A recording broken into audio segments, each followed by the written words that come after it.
Welcome back to the next stage of the Zodiac path. So we're continuing on the Zodiac path, and today we've moved to the second sphere. So the noosphere, number 2, which is the second sign. And in the Zodiac of Ra, that is Hathor.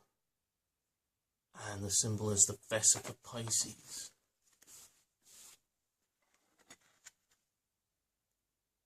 Got a circle.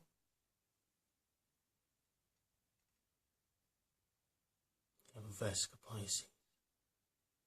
Circle. And you have vesica Pisces.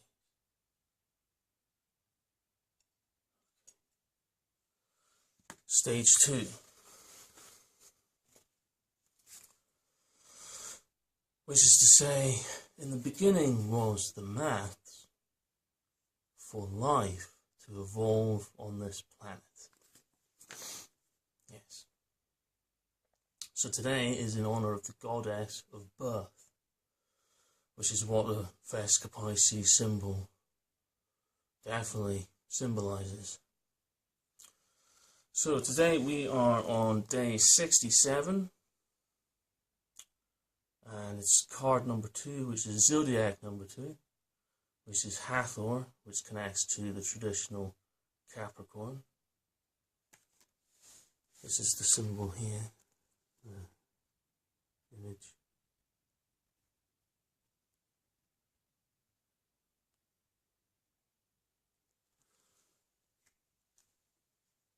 Hathor occurs here as the archetypal midwife nurturer.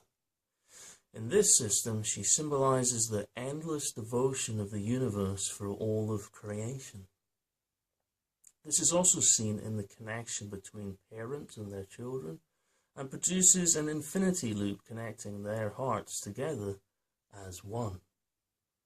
As a goddess of birth, she protects all women during pregnancy, and particularly at the moment of birth. Her symbol is the vesica Pisces, 2 interlocking circles, creating the birth passage of geometry.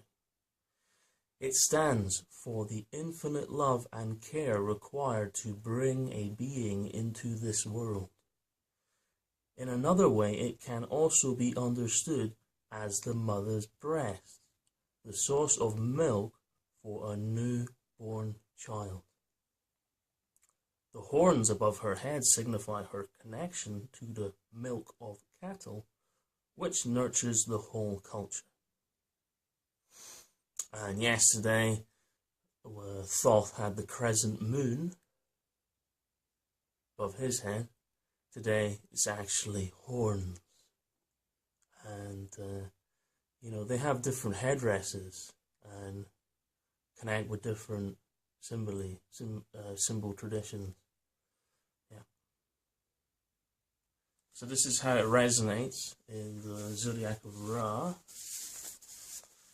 And here it is on the big board here. It's down here. I think these ones maybe came out a bit brighter on here, you can see that. So there's Thoth, you can see it's a crescent moon with a disc. And here, it's actual horn with a disc. Also, if you have my first book, page 24 has all these geometries, which the symbols connect up. I think it only goes to number 7 on this page here. But here too, the vesica Pisces, cell division, sacred Genesis begins, goddess of fertility, from dark to light, the cosmic birth canal. And it also talks about visible at Glastonbury Well. You find the symbol of Glastonbury Well, and it's also found around Jesus figures in stained glass windows. And its center a diamond can be drawn. So it connects again with the, each of the cards have a resonant frequency, and each set has 13. So all the ones have a stronger connection, and all the twos and the threes as well. So with the Zodiac, the symbols, they connect throughout all the different levels of dimensions of the Arcturian shield.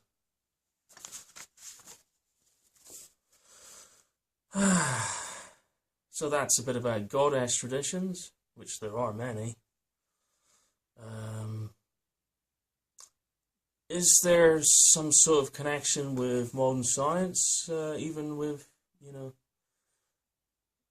the continuation of the species? Or maybe some codes there, X and Y chromosomes? Yeah, X and Y. In the time codes, this relates to the 12 and the 13, is the equivalent in the time codes.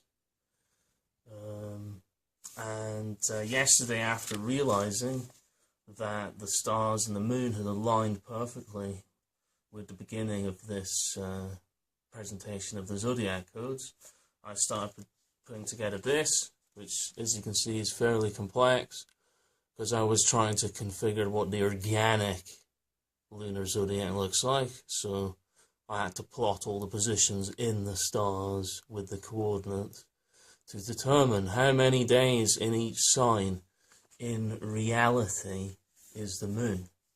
So that's the draft version. I'm making all the calculations, how many days for each sign. So here's Thoth and then Hathor. Okay, today here's a nicely drawn out version with the traditional symbols in it. So here's Sagittarius and here's Capricorn. The moon literally finished the galactic codes, and the moon was here, and then here Thoth, and then just now this evening it's gone into Hathor.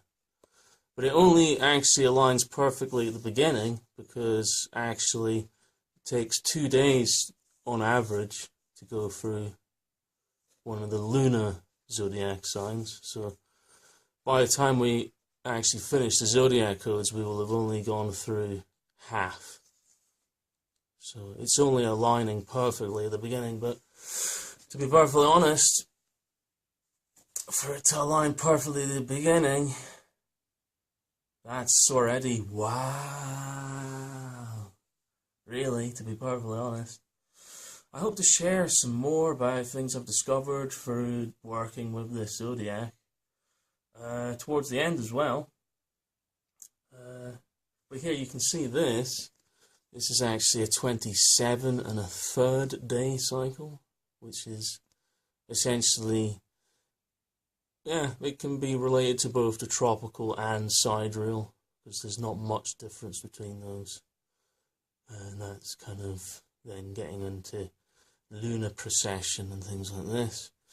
But on a month-to-month basis, both the sidereal and tropical are pretty much 27 1/3. So this is a 27 day cycle. And on average it's 2, but some of them are 3 and some of them are 1. So it was only 1 day for Aries and 1 day for Scorpio. And here you can see Ophiuchus, which I use the symbol of the staff and the serpent for Ophiuchus. And so this is a 13 sign organic zodiac for the moon. So this is position of the moon in relation to the stars as we see it here on the earth.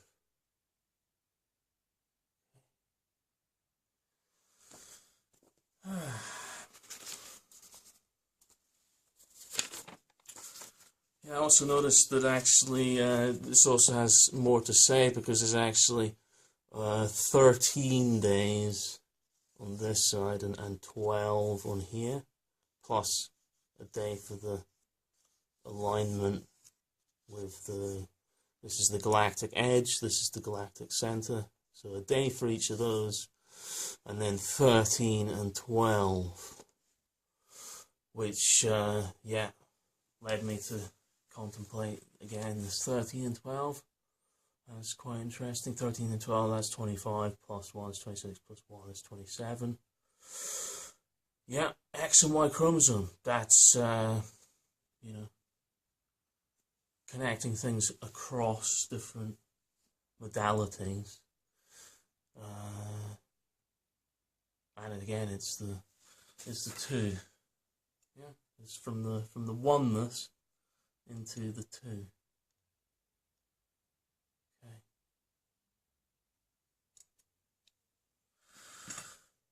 Blessings. Blessed be all the mothers. Thank you for watching another show. See you tomorrow evening for part 3. Take care.